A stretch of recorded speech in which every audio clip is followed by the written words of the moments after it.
All right, I'm on hole number 7 of the Extreme Hills tournament. I'm in Monday's practice round in the rookie division. If you're a brand new follower, it is a practice round. So in these practice rounds, the whole deal is we're just practicing. I'm just trying to establish what clubs, what balls, which way I want to go at it, what works, what doesn't work. I'm not concerned about score today. That's why I have a 1 after 6 holes. I've forfeited, let my opponent get up on the green, and when they were on the green in puttable range, my goal, hey, here's the deal about forfeiting. I'm super considerate of my opponent. I never forfeit when they have, if they're going for Albie, I see this all the time, and I've had it happen to me where I've shot out there, I'm going for Albie, and my opponent forfeits, and it's like I get an eagle, but I didn't get to take the Albie shot. That's a D-bag move. So always be cognizant of what your opponent's doing and be nice to your opponents. And I don't help my opponents either. If they're in trouble, hey, dude, I didn't get you in trouble. I'm not going to save you. I may save you in the opening round and the weekend round when it really counts, but in the practice round, I'm not interested in saving people. Hey, I'm not interested in doing that. But I want to be cognizant. I want to be really nice to my opponents, and let them play their game. And I don't want to interrupt what they're doing. But on practice days, I'm about practice. If I time out, I don't care. That's because the whole thing is it's all about practice. So hole number 7, this big par 3. And where is this par 3? It's at Grunberg Slopes. Hole number 3. Hole number 5. I'm at Golf Clash Notebook. What's going to happen is we're going to get some holes. I do not know what's going on with Golf Clash Notebook, and I don't know what the deal is, why they're not. I don't know if they need help in the community or what they need. But this site used to be completely up to date. You could go into tournaments, and they haven't updated it since the Winter Major. So that was what, February, early March. And even then, whoever updated it, there's a few mistakes that they made on some of the holes that were updated at that point. But I don't know what's going on with Golf Clash Notebook, but they haven't been updating it. So we're going to end up getting some holes that I won't be able to come here and look at.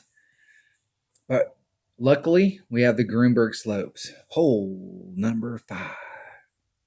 And I am still trying to figure out exactly what I want to do on this. I'll tell you what I really like to do is a rough bump. But here's the deal with this rough bump. Okay. With a Saturn, I have enough topspin when I'm here to get my ball so that it's up to the cup. But it's off to the left. Like if you're in the fat part of the rough down here, it's off to the left. So you would think, well, just push it to the right and the tail will move to the right. No, it doesn't work. It doesn't do that.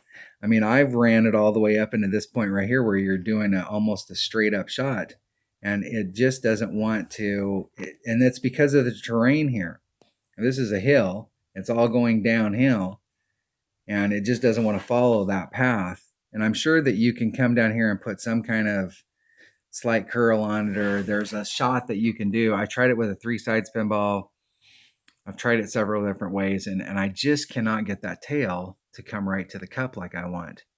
And anytime you involve the word curl in a shot, you diminish its opportunity for repeatability.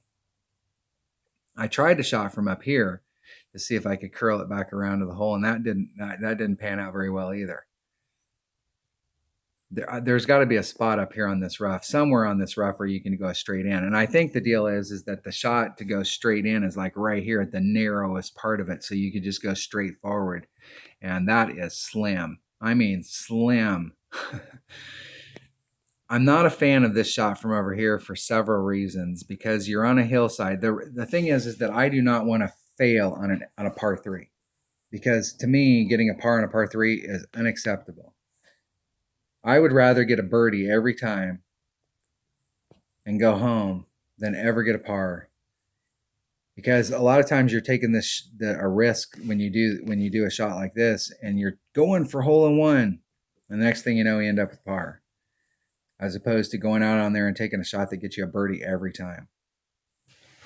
And the last time we played this in a tournament, I did catch a couple hole in ones on it, and I'm not sure. And the deal was that I hit greats to the right and got hole in one. I don't think I hit a single shot perfect all week and made a hole in one. It was always on a great to the right. What I was doing was lining up in this zone right here, and I was trying to bring it straight to the cup. And that's exactly what I'm going to do right here. I've dinked around with this stuff several times, and I'm not comfortable with those shots. Like this shot right here, I took that shot several times from the rough, but I'm just not. I just don't like the repeatability of it. So I'm going to use a Grizzly, and what I don't know what I'm going to use is ball. Now I've got on my notes to use a Kingmaker, but you might be able to take this with a Katana. And I'd much rather use a Katana, partially because they're cheaper, but I'll try a Kingmaker.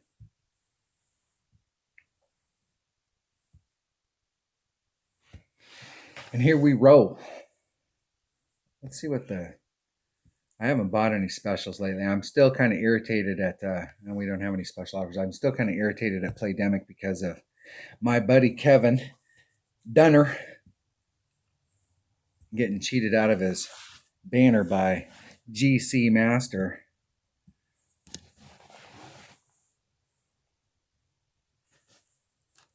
And not getting a banner. Him and G66 and Denise V. G66, I don't know if you're out there or if anybody knows G66, but G66 won a tournament and ended up with a silver.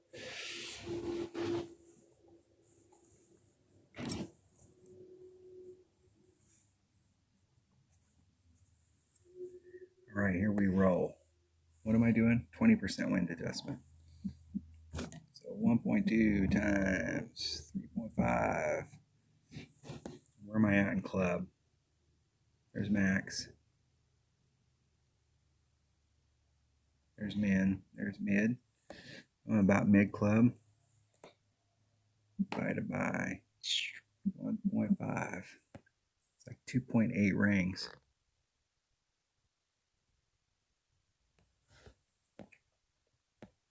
$2.8.